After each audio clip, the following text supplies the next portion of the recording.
we commenced work on May the 9th for an initial period of 6 weeks. And given the intensity of the exercise, we asked for an extension, resulting in our presenting this report, which, to my mind, is a very comprehensive report on our findings.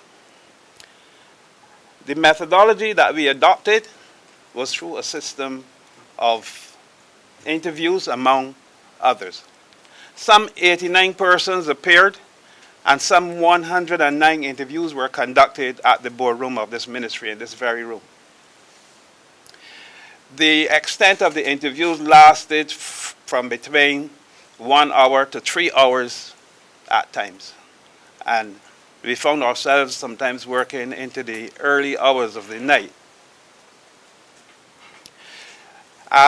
Public service announcements were made requesting presentations and participation by members of the public, from members of staff, from former members of staff, from residents, former residents, the chair of the advisory board, medical staff who interacted with residents, BDF, that's the Barbados Defense Force, and Barbados Prison Service, who provided security support staff.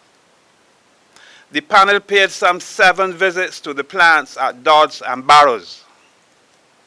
We did make use of some secondary sources that included letters and newspaper articles, the Government Industrial School Act, the United Nations Rules and Guidelines on the Treatment of Juveniles in Detention, literature on best practices in other jurisdictions, police files, resident files, the information book at the Government Information School, the Government Industrial School, circulars to staff, training documents, job description, minutes of the advisory board, among other things. I made a reference earlier to a comprehensive report being submitted to the ministry. This addressed every area of concern raised in our investigation, and it would be impossible to raise all at this briefing.